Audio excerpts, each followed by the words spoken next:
Hey guys, it's Buford with Scholarships for Soccer, and welcome to our second episode of the show, the Soccer Parent Lifestyle Show. Today we're going to talk about something that's near and dear to everyone's heart, and that is pay to play. And I know that as a soccer parent, I spend a lot more money than I want to on soccer. I would love for my kid to be able to play free of charge. I'm sure everybody out there would love for their kid to be able to play free of charge, but it's just not remotely possible.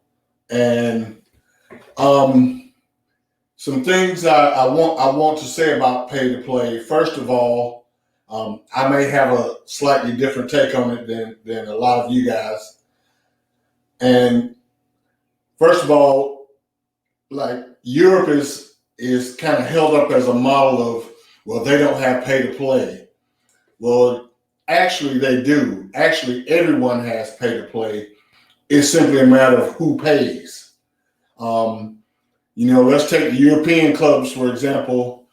The clubs subsidize the whole system so that they develop and people come up through their academies, and so the clubs pay for it. Well, of course, here in the U.S., we pay for it. Now, a lot of people say, well, why can't the MLS clubs pay for it here? And there are a ton of reasons for that.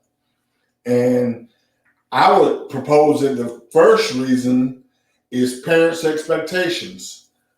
Okay, now, we all as parents pay the money, and we expect certain things. Like, we expect that a club is going to have licensed coaches. Of course, some clubs put more emphasis on it than others, but in general, most parents think that, the higher the coach's license, the better coach he or she is, which may or may not be the case. But we, when I say we as parents, I'm talking about the general soccer parent community out there, among the, millions of soccer parents out there. We expect nice facilities. If we're paying the money, we expect that, the grass is cut, or you have nice turf fields. So it's a facilities arms race out there. More and more clubs are getting better and better facilities because they can host tournaments and make more and more money.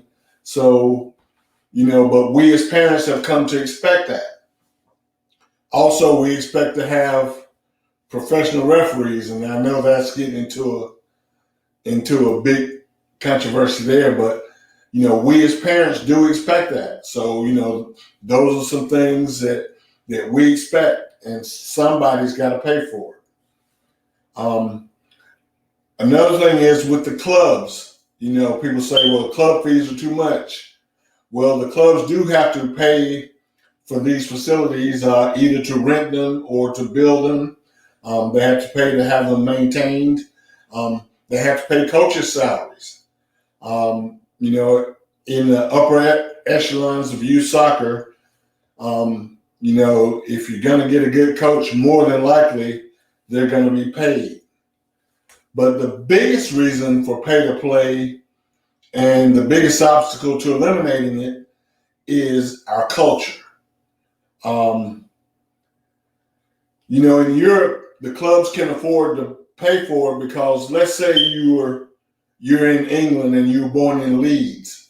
Well, Leeds is your team, whether they're in the Premier League or the first division, second division, third division, fourth division. It's just ingrained in your culture. It's a part of who you are.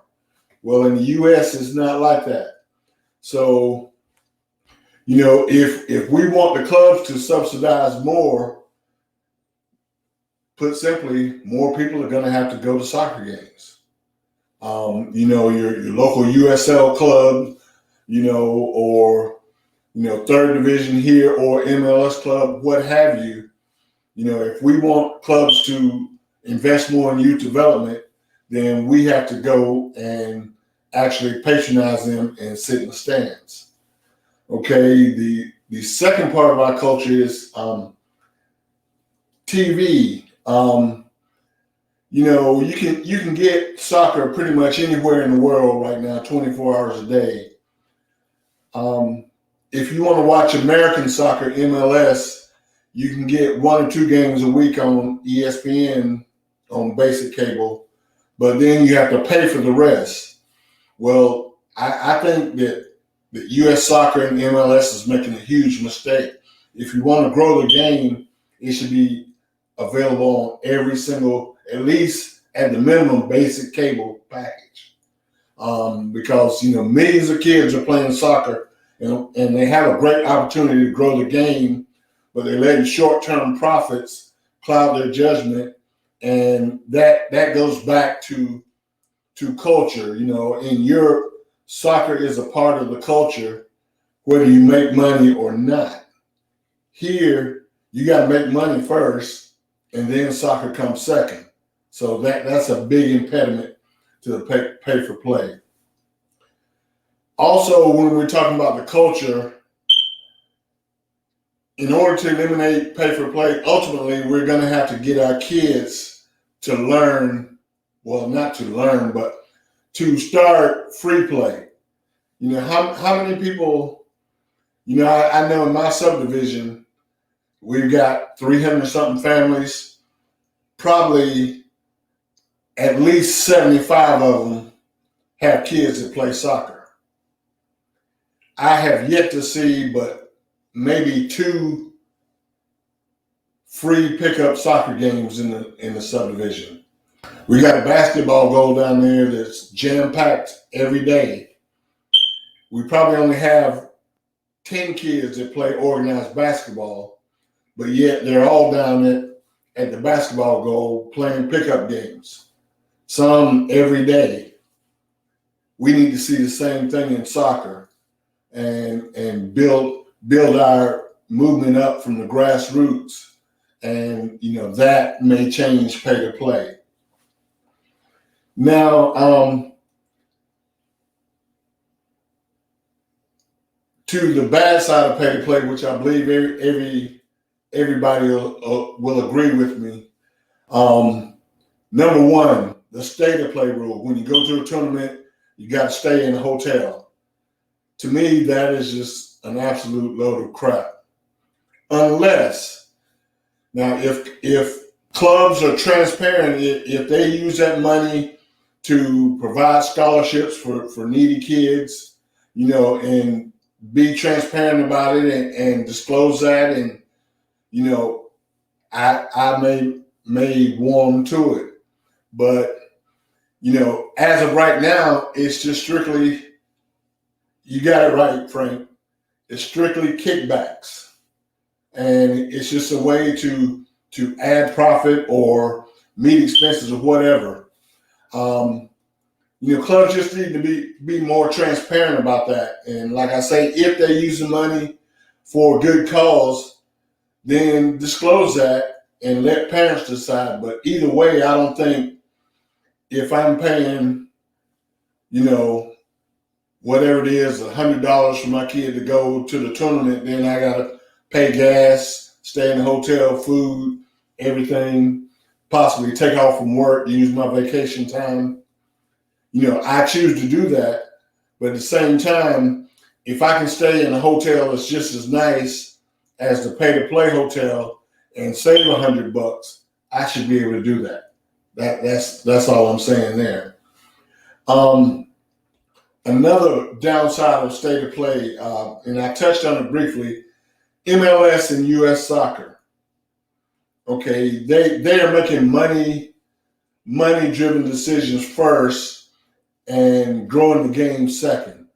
When MLS expands, who are they looking at to expand now? NFL owners, somebody who's already got a ready-made stadium. I believe they got a little spoiled by the Atlanta United example that, draw 50, 60,000 people every game. And so, the barrier to entry is getting higher and higher for MLS. Plus, like I say, MLS games should be available to everyone. As many kids as watch soccer in the U.S., they should be watching American soccer, because for the most of our kids, everybody's not going to be able to go over to Europe and play. They're just not. So why don't we develop the game here in the U.S. and make MLS stronger? And eventually that's a key to being competitive worldwide. But we will never get there with the current decision making, the current attitude of money first, soccer second. It's got to be soccer first, money second. Now, MLS and US soccer need to make money. I'm not trying to say they need to take a vow of poverty. But what I'm saying is they need to put the game first and then find ways to make their money and make their profit from the decisions on what's best for soccer. All right. And the other thing that's a detriment to us getting rid of pay to play is promotion, a lack of promotion and relegation. If there was a lower entry level to professional soccer where your team could start with a USL team, a USL 2, or whatever the lower tiers are, third, fourth division, and they play their way up to MLS, then more decisions will be made according to soccer than to money first. MLS is never going to allow that to happen because they can't get an NFL guy to give them $30 million off the bat if they risk in 2 years playing in USL 1 league or USL 2 or whatever the case may be. But pay to play is not inherently bad. And I saw a quote somewhere, and I wanted to have it for this, but I can't remember. But it was why I pay for soccer, and it was from a soccer parent. And I wholeheartedly believe this is, you pay for soccer. Well, I pay for soccer because it gives my son life lessons. It keeps him out of trouble, one thing. It teaches him how to deal with failure and how to deal with success. It teaches them how to work long-term towards a goal. There are just so many life lessons that our kids can learn from soccer that, we're not just paying for them to go out and play soccer. A lot of non-soccer parents think that we just pay for them to go out and play soccer, and, why would we spend thousands of dollars to do that? Well, yes, them playing soccer is a big part of it. But also, character building, life lessons, in my opinion, is just as big as them being out on the pitch. And finally, I'm going to say something that's probably a little bit controversial, but in the grand scheme of things, comparatively in the U.S., soccer is not that expensive. It's not the most expensive activity.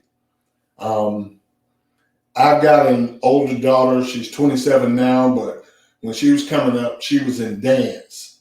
And when they have a recital, you'd have to buy 5 outfits for them, and they never wear them again. Now, could you imagine buying cleats for one game?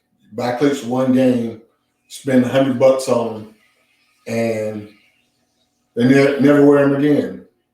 Also now, the examples are always basketball, baseball, and football. Yes, there are cheap options to play that, but if you want to play travel baseball, they travel just as much or more than the soccer teams. They've got their equipment. It's expensive. Basketball with the AAU going on now, of course, there's so much crooked money in AAU that there's a lot of money under the table that funds a lot of that. But you get my point that, no matter what sport you're in the U.S., in our capitalistic society, parents are going to have to pay until we can make these changes from the grassroots level on up to MLS. And so my position is that pay to play starts with us. If we start raising the expectations on our clubs, on ourselves, on our kids, U.S. soccer, and everybody from the ground up, that is the way to, if not eliminate, to alleviate a lot of the pay to play pressure that parents feel. But until we as parents start doing some of these things, pay to play is always going to be here. And that's why pay to play will always be around. Okay, now this show has been sponsored by the Soccer Parent Lifestyle, where you can get all your stuff. And in keeping with pay to play, here it is, Soccer Dad, straight out of money. I got the Soccer Parent Lifestyle, straight out of money. We also got all the items for the moms too. So go to the soccerparentlifestyle.com and look on the menu for the straight out of money collection, and you can find all the items.